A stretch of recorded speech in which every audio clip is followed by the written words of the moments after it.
statistics on this, Phil. Levitated by the human touch. Here's the pass, Antonio's through, chance of 4, what a goal! What a brilliant strike by Michail Antonio! Hello and welcome back to the second KUMB podcast. We have returned once again. Before we crack off and before we start, I just want to thank everyone for the feedback they've given us and for the patience they gave us on getting things up onto all the different podcast platform providers, etc. Not our fault, not taking any of the blame. Acast wasn't up to it. Too much going on here at These Up Mother Brown for it to handle. But yeah, I got some fantastic one already. Hammer 1975 on the forum says, unlike any other West Ham podcast in an excellent way, and you can tell, or they can tell after one listen, that it will be immediately become priority West Ham podcast to download, which is lovely considering, you know, it's our first one and everything. We're already flying. Can I welcome back, of course, Jack and Callum. Good evening, gentlemen. Hello. Yes, boys. How we doing? Yeah, we're all good here. We've got the international break to round up to start with, which probably briefly for us, because maybe not a great deal to say. The best news of the internationals is players who don't play nowadays, which is, I don't know if he's starting to sound greedy or not, or if maybe that's the big time club we are now, that we need our players rested, or the small tired squad that we are, that we need our players rested. So I think we were probably all happy to see Rice not play that first game in England's walkover in the first fixture. Antonio not flying out to Jamaica either because he needs a little bit of a rest, or he's realised it might not quite be what he thought it was going to be over there. I don't know. Zuma didn't make the France squad, and I think the one that was really important that we saw was Soufal pulling out as well, pulling out the Czech squad with hopefully a minor injury. He's looked a little bit leggy since the start of the season. But yeah, otherwise we've got success for Yarmolenko cutting in on cutting onto his right foot and bending it into a far corner, which is at least a collector's item on that respect. Benrahma, 90 minutes for Algeria in their first game, I think we saw, but it looks to me, they're playing at the moment, but looks to me like he won't be getting on in the second half, having used 3 substitutes. And I suppose the area's concern, other than Fornals getting a nice 5-10 minute cameo at the end of a Nations League final, meaning we have a Nations League finalist in our squad. Worrying performances from Vlasic by the looks of things. And, Soucek and Krau maybe getting outplayed by the Welsh, Jack, which I'd say is a concern, but obviously you as a proud Welsh supporter might say differently. I think you're a bit concerned if you've got Soucek and Krau going up against Joe Morel and Joe Allen, who have probably, I don't know, a combined height of 6 foot. And, I actually Wales, obviously as a Wales fan I was pleased, but we kind of bossed that game. Danny Ward conceded the most wonderful own goal you'll see from the international break in getting the Czechs 2-1 up. But yeah, Wales really dominated that game, and Soucek and Krol effectively in a 2v2 in that midfield area lost to Morel and Allen, which is a little bit of a concern from a West Ham perspective. A touch worrying, although I know at least one West Ham fan on the forum who has been advocating for Joe Allen for about 3 years for some reason. Still, even in underperforming Stoke relegation battled teams, fine for ironing board apparently. And I suppose, I've seen criticism of Krau, and it's interesting with Krau. He played further forward than we expected when we discussed the League Cup game, and it seems again he's not quite showing any sharp ability. But I think it's a pretty harsh criticism of a 23-year-old midfielder who's just moved to a new country. He's not getting regular game time. Yeah, he's not getting regular game time for us, which is going to affect him internationally as well. So I'll give him a little bit more breathing room, bless him. One who's possibly losing some of that breathing room with more reactionary fans, I'd say, is Vlasic. I know at least one of you is a fully signed up member of the Vlasic fan club, Cal. But what was that? A 90 minutes of poor performance, it looked like, in his first game in the second half, where was that a 5.8, did you say, who scored gave him? Yeah. Looking at some of the metrics, it was pretty underwhelming performance, but he's still my boy, so I'm holding off. He's another one who's not getting quite the game time, is he? So again, he's another one who's dropped from probably being quite. I didn't follow his career particularly pre West Ham, but being more of a main man, he's now gone to a League Cup, Europa, 10-20 minutes for West Ham kind of player. So they again, and back in a country where he didn't thrive before as a young player. Granted, it's a little bit harsh considering he was in his teens, but Yeah, but also like we I suppose we haven't really seen that much of him playing at number 10 yet. And That's what I was going to say, yeah. And it'd be interesting to see how he performs when he plays in that role. I think both games for Croatia he's played the first one on the left and maybe the second one on the right. So again, kind of being shunted out to the flanks. You can understand that with Croatia, given the strength that they have in central midfield, and they kind of want to fit in Modric, Brozovic, Pasalic, or Kovacic, and that kind of means there isn't any room in the central areas for him. But yeah, not performing particularly well in those areas for West Ham so far, and then not performing that well for Croatia. To get dropped after the first game is not a good look for someone who's meant to be sort of Croatia's golden boy. And then to come on, and I know we mentioned the 5.8, but just to go briefly through some of the metrics, I think it was 75% pass success, got dispossessed, got dribbled once, had 2 shots that were off target.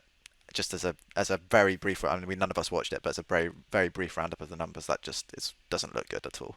It sounds desperate as well, doesn't it, really, when you say them like that? Like, I didn't really see it, but it sounds almost as though psychologically, like, he's, right, I've been dropped, I've got to come on, I've got to do something, snatching at his shots, missing the target, trying to play passes that maybe aren't on, and therefore bringing his pass success rate down, maybe trying something that isn't on and then getting dispossessed in the action. Like, I think the combination of factors at the minute are probably playing on his mind, where he feels like he's got to prove himself, and it's the classic case of, I don't know, trying to do something too hard to the detriment of your ability, and then it just starts to have a knock-on effect. You just got to hope that, like we say, at some point he'll get a chance to play in his favoured position and for a good run of minutes, rather than just like a 10 or 20 minute cameo off the bench. I think if there's a bit of a catch-22 for Vlasic though, is that, you know, in these performances playing off the wide areas, he is going to need to be more involved in the play, at least,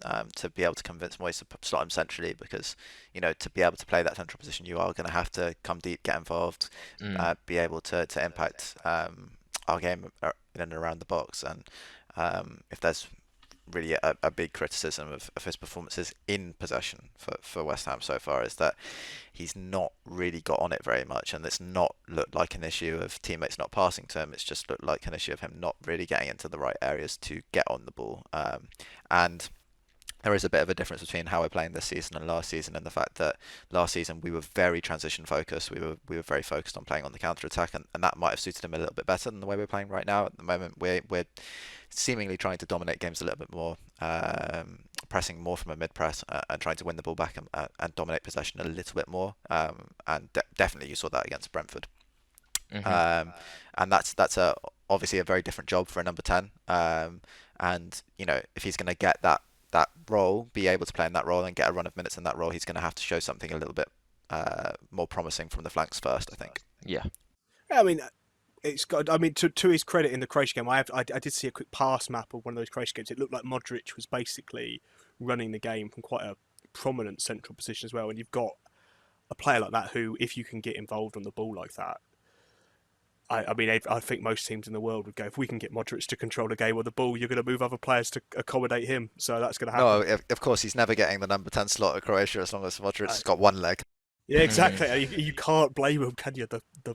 He's a baby-faced player, but he's quite quite exceptional one, isn't it? Yes, yeah. Right, well, from Vlasic, we can go to one of our, well, what we all think is more tired midfielders, Soucek. I know.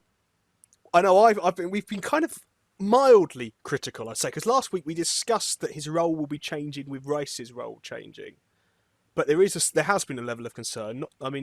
Not just us, as a wider fan base. Certainly, there have been concerns. Certainly, his role has changed. But I know you two have had more of a look lately. I know you've got your second watches you do with your real brains rather than me. It's just the game's done, I'll write a match report and I'll try not to think about that for a while. But granted, I've been a bit of a strop since that Brentford game. But Tommy the Tank in the middle, how's he doing?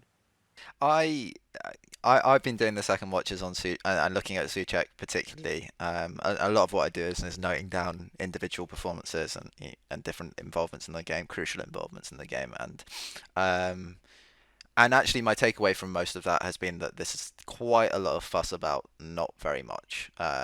It's true that Soucek looks a little bit more tired. It looks a little bit more leggy than we're used to seeing him.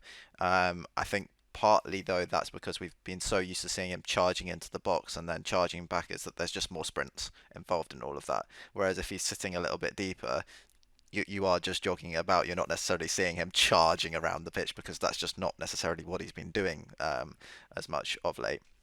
But defensive output wise, when you're talking about his interceptions, his tackles, successful tackles, all of that stuff, that's super consistent, if not better, than last season. Just with my eye, not statistically speaking, and then I think also tactically speaking, we're somewhat picking up on there being an issue in the central midfield area, and a lot of people are picking out Soucek as being that issue. I think there have been a few cases of, now that we're playing a much more defined 4-2-3-1 that can look like a 4-4-2 when we're mid-pressing, and the fact that third midfielder is not necessarily dropping into midfield and then we're dropping into a lower block. Like last season we'd see often a 5-4-1 employed defensively. That means there is a little bit more pressure on those midfielders to be, I don't know, 5 yards, shall we say, advanced up the pitch. And in a 3v2 in midfield like the one we had against Brentford, that is a new challenge for that partnership, tactically in terms of the way we're setting up. And there have been a few occasions where we've struggled in that area this season. And I think that's partly just about adapting to a new setup, and less so about individual performances being alarming or anything like that. I think that there is somewhat you have to accept that if you're going to mid-press and press higher, then you're going to have less stability somewhat behind that.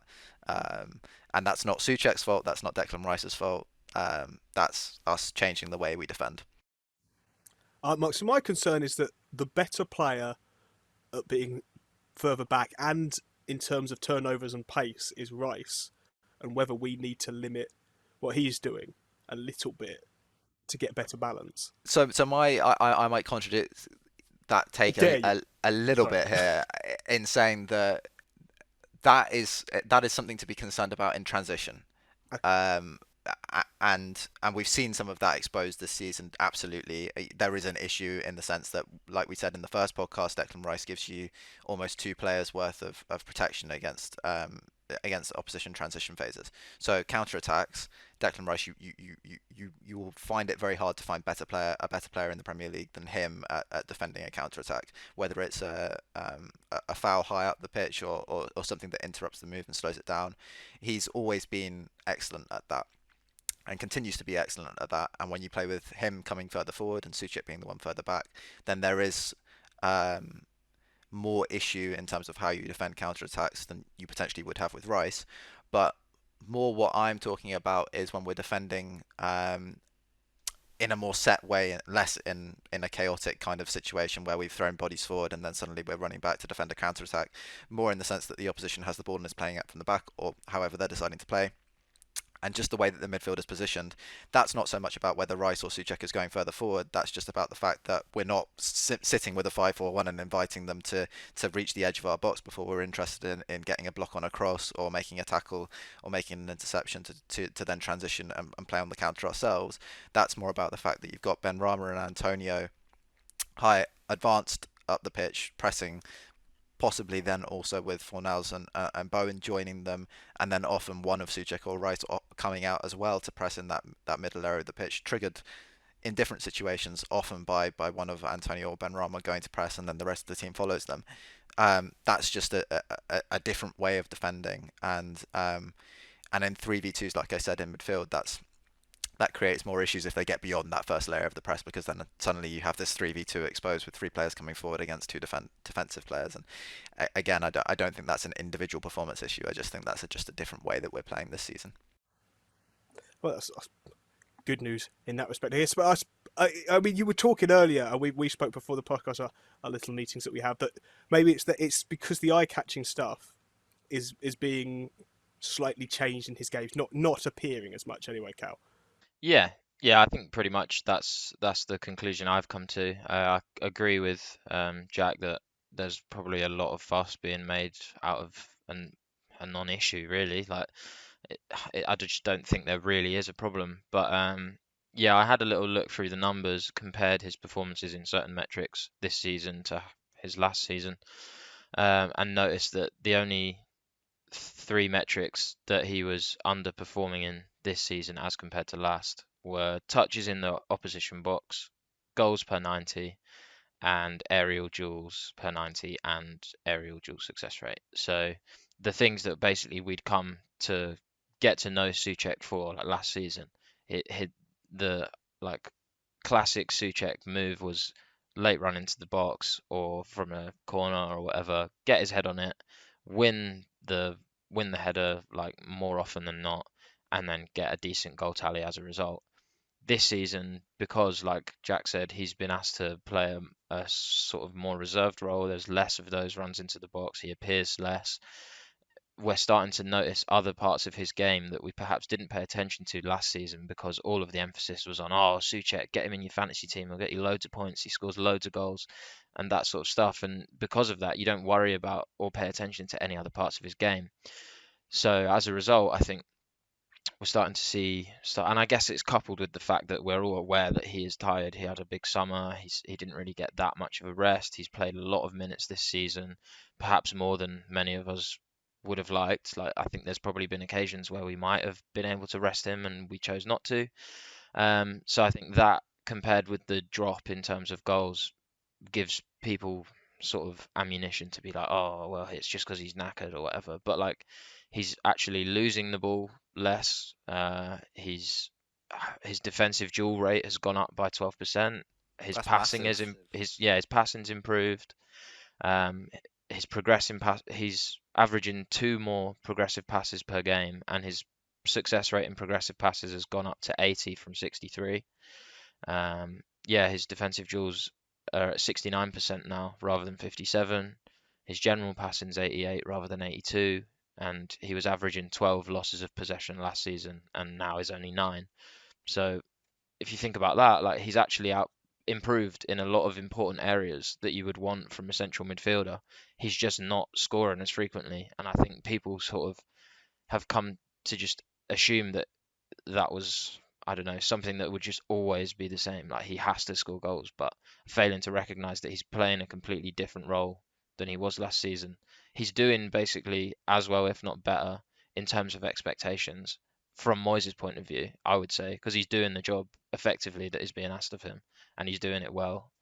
And it's not like he's underperforming from the point of view of the coaching staff, because they're probably before each game not saying go out and try and score a header, or you don't see him as active in and around the box. He's sort of sitting deeper, and he's, like you say, improved defensively and has improved in playing those passes from deeper, which I think last season was one part of the game that I was always quite had question marks about, his sort of production in terms of how we move that ball up the pitch. Because every time it broke out of onto the counter, I was like, oh, I hope it falls to Rice, because at least I know that he can play that sort of line breaking pass. Whereas now, like, yeah, he's still not as good as Rice at it, but I'm less concerned when it does fall to him. And yes, he plays some stray passes here and there, but like, I mean, every player does. I just think that because, like I say, he's not scoring, we're noticing it more, and it's giving people a reason to sort of lambast him on Twitter and stuff. But really, if you paid attention to the rest of his game, I think we've got far less reason to be concerned. The other debate is the people are looking at, and again, was he got criticism in the Brentford game, I think harshly on the first goal, but maybe less harshly on the second. Fabianski is your, if and when Areola takes that number one place. The debate on who is the better, and if Areola is the better, should that be an instantly moving into the team or not? Other than that, it feels really bad to say, having recently watched the videos of Fabianski walking off the pitch for after his last game in Poland crying. But I'm also ending your West Ham career as I speak here, apparently, Lucas. I'm sorry. Callum, have you got any? It's harder with goalkeepers, isn't it? You could have more takes, I guess. Yeah. I'm just going to be blunt. I don't think there's any debate about who the better goalkeeper is at present. to be honest, I think Areola is just a better keeper now. Fabianski's like coming towards the twilight. The twilight years might have even gone, to be honest. Like he's at the end of his career. Prime Fabianski versus Areola is a different debate, but prime Fabianski is not who we've got. Like we've seen a notable drop off for me anyway in his performances. And yeah, I think Areola is the better keeper, but it's a more nuanced issue in the sense that I think we've talked about it before, in the sense that one of Moyes' big things is squad morale and keeping squad harmony. And if someone hasn't really given you a surefire reason to drop them, then it might actually be more damaging on the pitch to drop Fabianski, even if you're bringing in a better goalkeeper, because the dressing room, we might not have that sort of morale and togetherness on the pitch because he's made a decision that a lot of the players might disagree with or don't think is justified, and then that adds the nuance in the sense that, okay, well, we've probably got a better goalkeeper sat on the bench, but in an effort to maintain squad harmony, I think you kind of have to keep playing him until it's obvious for everyone to see that Areola has proven he's better, which he hasn't in a West Ham shirt because he's only had 2 games, albeit he's not conceded a goal, but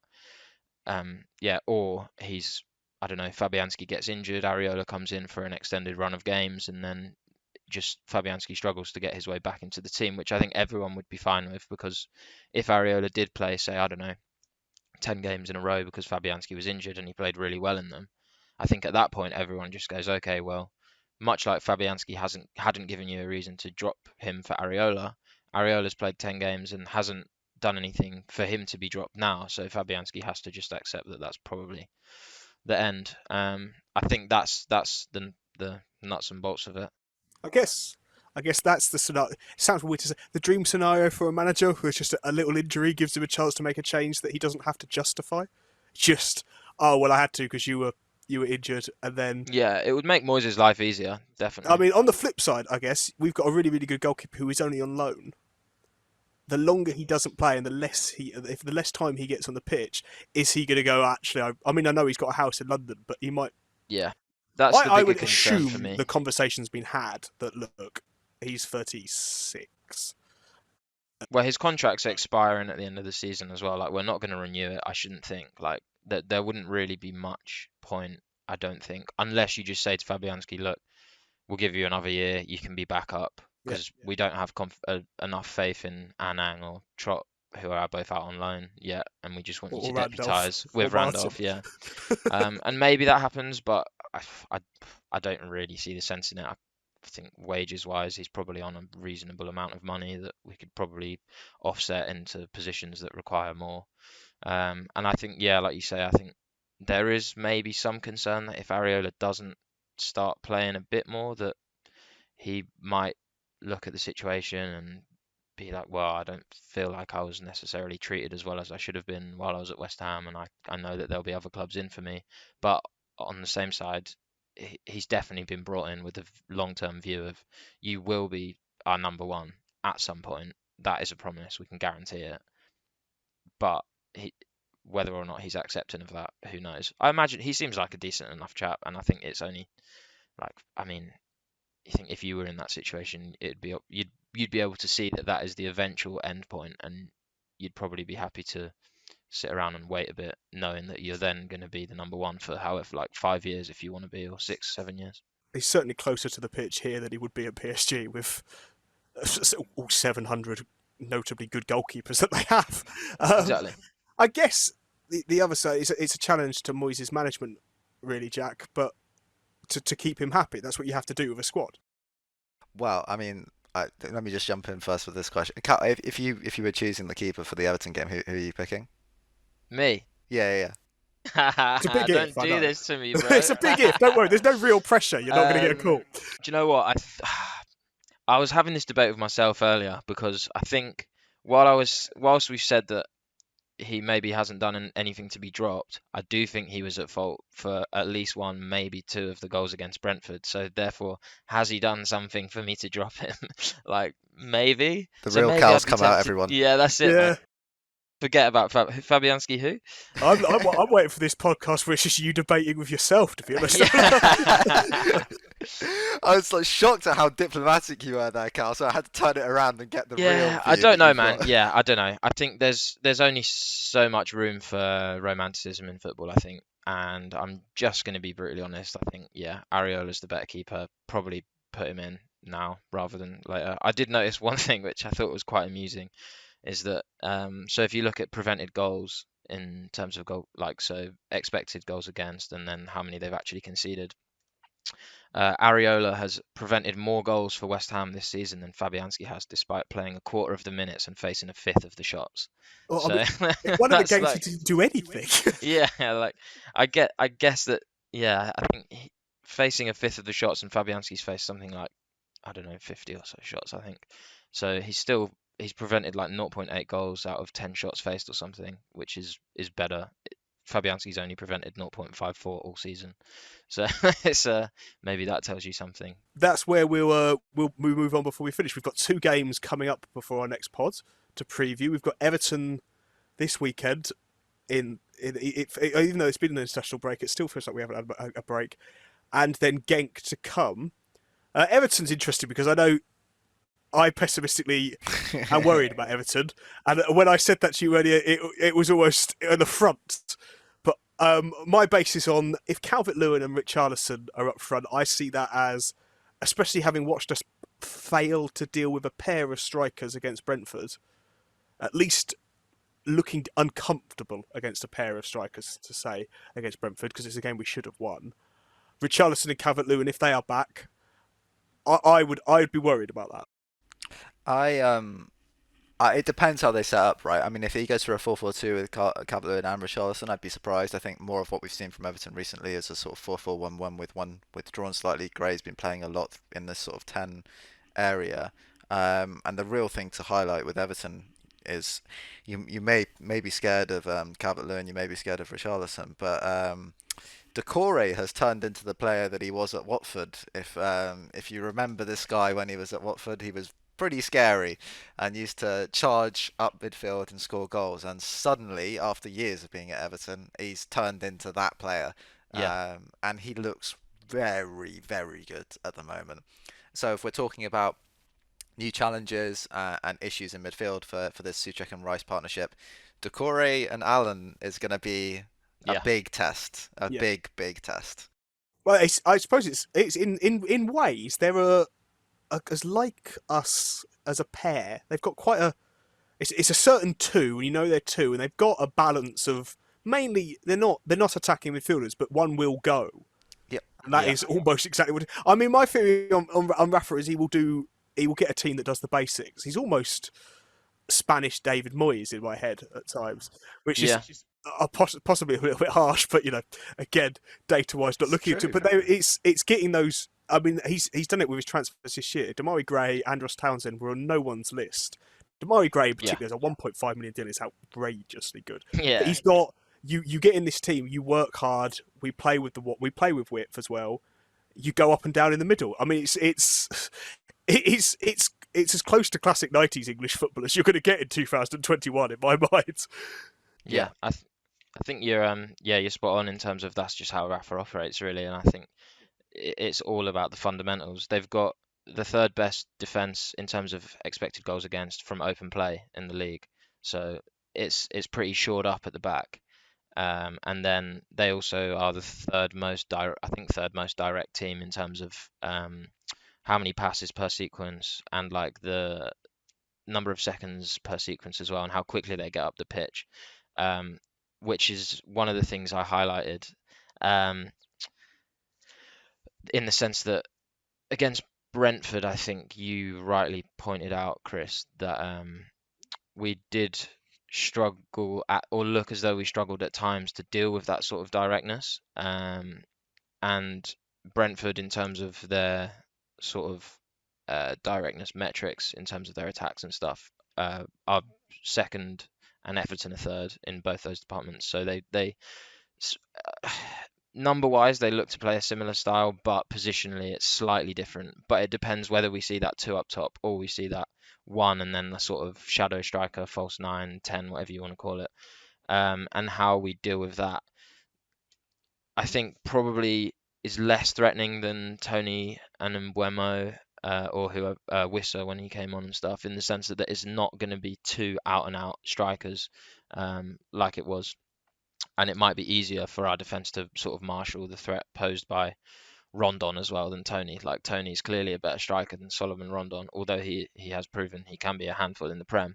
I think more of their threat comes from, like we've said, Townsend and Gray, who are like ranking in the top, I think 10 or top 5, depending on which you look at, for carries, ending in shots and ending in chances and stuff. So it's more about stopping the attack in the bud rather than in the final third, and sort of preventing those carries from actually happening. And I think Rice is going to be really important in that sense. He's the man that we have that is excellent at breaking up play, and so it'd be interesting to see whether we see Rice sort of play this more advanced position that we have in previous games, or whether Moyes sort of recognises that Everton are a team that like to play this sort of direct attacking approach, get the ball from defence to attack pretty swiftly with these nippy wingers, and whether he sees that and goes, okay, right, well, we've got Rice, who's probably one of the best CDMs in the league, maybe just sit off a bit deeper and sort of try and take preventative measures. I think the only other threat that I identified when I was looking at some of the numbers, this was more of an eye test though, really, and something that Jack's already picked up, is the late arrivals from Doucoure in the box, and just trying to avoid a Conor Gallagher brace happening again, because that is something that's really caught us out previously against Palace, is Conor Gallagher, who, yes, like, he's a very different player to Doucoure, but in that sense, they do a similar thing in the sense that they sort of make these late runs into the box where they haven't got a marker assigned to them and they just arrive and cause trouble. Gallagher scored 2 goals just from doing exactly that. Doucoure scored in the last game for Everton doing the exact same thing. And I think if we're not careful, we could get caught out by that, because at times we do look a bit switched off to those sorts of movements. Exactly. We've shown a vulnerability to late runs this season so we need to be very careful against a team that's doing it very well. And I think at the moment as well, like, less so with Allen, but I think in the last game that I saw of Everton, I think Tom Davies had a chance as well where he appeared late in the box, and I think he decided not to shoot when, like, the obvious option was to leather it. But I think, was that against United? He could have won it. could have won it. Yeah. Last 5 minutes against United and passed across the box to Yerry Mina, who was offside, and did his little dance anyway before the goal being disallowed. Looked very confused, ran off to the side and went, do I celebrate or not? This is probably going to be disallowed, but I'm still going to take the opportunity to stand right in front of a Man United fan and dance. Yeah, why not? So I think that just be aware of the threat presented by Townsend and Gray. Obviously, that's an obvious one that anyone could probably pick up, but more alarmingly perhaps are these late arrivals that we have been caught out by in the past. On the flip side, one thing I noticed was that 41% of Everton's expected goals against have come from set pieces, so maybe that's a weakness that we could look to exploit. This season we've been less threatening from set pieces, but we know it's something that we have had last season. We've still been threatening, but last season we obviously scored a good portion of our goals from set pieces. Delivery's still good. Yeah, Cresswell's delivery's still been on point, so if we can get Bowen doing that thing where he sort of wriggles around with the ball and gets brought down maybe like 20 yards outside of the box for Cresswell to whip in a ball, then that could be an effective, if somewhat ugly, way of attacking Everton. But yeah, for me, that's all I've got on Everton. I'm just slightly worried about Doucoure. Yeah, basically. The last thing I'd say is Michael Keane's been a little bit loose in possession a few times this season, so one to press for sure. You know, if we're gonna employ this mid press, then putting pressure on Michael Keane is definitely a way to go, because there's been a few shaky moments so far this season, and in terms of Everton going forward, there's a lot of people saying that this lot look ready to compete for top 6 or whatever. Rafa Benitez is going to have to do something that no other manager has done and get Andros Townsend and Damari Gray to be putting in 8 out of 10 performances every week, and that's never happened with one of those two players, never mind both of those players at the same time. So that would be novel if he were able to achieve that. I mean, so I suppose my point comes from years of Everton's best record in the Premier League against West Ham, 27 wins from 50. I think most wins anyway. We're looking at. Yep. Obviously, two teams that have been in quite a lot, and a weird stat that I saw the other day. This is thanks to Andy Hinchcliffe. Only 2 players have ever scored headed hat tricks in the Premier League. A hat trick of headers. They're both at Everton. One of them Duncan Ferguson, and the other one's Solomon Rondon. I just found it really, really interesting. I just need to bring it up because it's not very often I have something like that in the back of my pocket as as in my back pocket as I'm talking out loud. So it's relevant right now. So I'll use it whilst I can. So predictions wise, then I'll go predictions for the two of you, just so you're on record with your positivity. Well, I think we'll lose 2-1. But I've already shown I'm a pessimist, so 3-1 West Ham. I think 2-1 West Ham. Lovely. Well, two wins from the 3 of us. So swinging from 2 wins from 3 there, we are, well, to our last of our Europa League opponents to play. Well, obviously, we're playing them twice. We haven't played Genk yet. I know the 2 of you are going to write a more of an in-depth article on this that will be on both your personal websites and the Knees Up Mother Brown, I would assume. What briefly, before the in-depth dive, do I need to know, Cal, about Genk? What are you thinking? What at the very least, are we going to win? I think we should win. I think we'll be disappointed if we don't win, and we should be disappointed. Yeah, it's going to be interesting, I think, because they're a team that throughout the season have liked to dominate possession. They average about 60% possession. They did that against Zagreb as well, even though they lost 3-0. Can't read too much into that. They are going to be up against a much superior opposition, so whether they try and dominate possession against us will remain to be seen. I think the fact that they're still shipping so many goals but have had so much possession could potentially work in our favour, depending on how you read into it, in the sense that we're pretty electric on the counter and pose a real threat. So the one thing we're good at is sort of getting good return out of limited possession, and in theory we should be able to do that against Genk. Yeah, we're going to write a piece, so I don't want to go too in-depth onto this, but just a few players to keep an eye on. Paul Onuachu is their main threat. He's 6'7". He's a monster. He's got 11 goals so far this season. Yeah. Also scorer of perhaps the best hat trick of this season so far. In scoring, I think the first one being a miscontrol on the line and nearly getting tackled on the line and just about squeezing the ball over it, and then turning to look at his teammates as if to say, well, that was very lucky with his first one. And then his second one being a really poor shot that then rebounds straight back to him for him to slot away. And the third being a scuffed penalty. So he sounds like a West Ham striker. And we've been linked with him before, haven't we? We have, yeah, we have. So at the very least, he'll be someone to watch. In terms of a possibility, I would guess that Moyes will find this quite interesting because he must have watched him quite a lot. He's been linked heavily, and whether that's agent talk or not, it'll be an interesting test for our centre backs as well, because I mean, how often do you come up against a 6'7" striker? Like we've got centre backs who we like to think are pretty good aerially. Zuma's obviously pretty good in the air. Dawson, if he plays, is good in the air. So this will be a real good test. I'd quite like to see us play Diop against that, just because the ball's going to be high. It's certainly going to be a test for him. Yeah, why not? Beyond Onuachu, I think there's actually quite a few players of interest in the team, but like I say, we're going to save a lot of it for the article. But one to keep an eye on, Junior Ito. He's got 6 assists so far this season. 5 of them have been for Onuachu, so a bit of a partnership that we want to keep an eye on, probably. He's a nippy little winger who's pretty good at checking his runs and getting in behind or finding little pockets of space by stalling his run. Could be a handful if our defenders aren't fully switched on. And then the other final 2 to mention are their centre-back pairing. Both really young, exciting centre-backs that balance each other pretty well. They both possess really good recovery pace, so we can probably expect to see them, as they have done throughout the season, play a pretty high press up the pitch. But the flip side of that is that they can often get caught out, and a lot of the sort of negatives that I've seen from their defence is that positionally they sometimes get caught out the pitch, and then whilst their recovery pace is good, it means that their shape is absolutely terrible. And if we've got Bowen or Benrahma or Antonio or Fornals or anyone charging down on that run, the one thing they do tend to do quite well is occupy the spaces quite nicely, so that there are options at either side to sort of try and hammer that ball home. So something to keep an eye on there. I think maybe another Mystic Cow, who knows? We've done it before.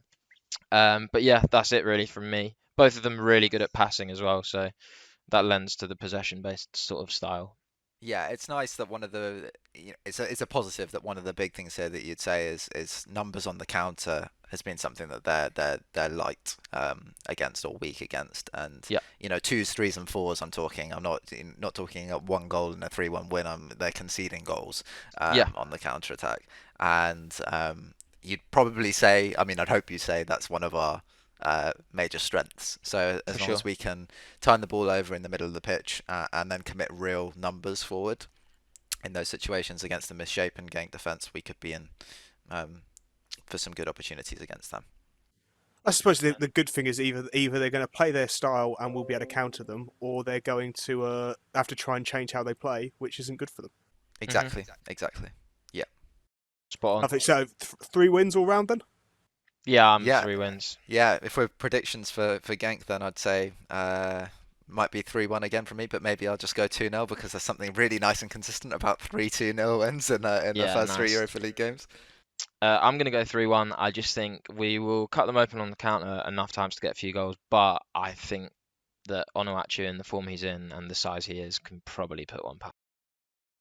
I'll go 2-0 in a slightly underwhelming performance, but another win, and that's all that matters for me. And that is all that matters. And at that point, I suspect we take this seriously, because those 3 wins could pretty much secure qualification, even though we'll be looking to top the group.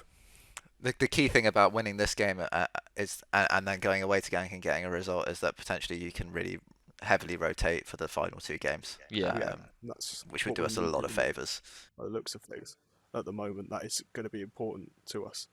Yep. Perfect. Possibly two wins, hopefully, by the time we're next back. Thanks again for anyone who's listened and joined us. We'll be back next week to reflect on these games that we've predicted. It'd be funny if we come back all looking completely miserable. He'll come back looking completely miserable. If we've lost both those games, I'll be pulling out. I probably won't be pulling out a West Ham shirt for my collection next time. That's for sure. Anyway, but on that note, thank you, Jack. Thank you, Callum. Thank you, everyone, and that's good night.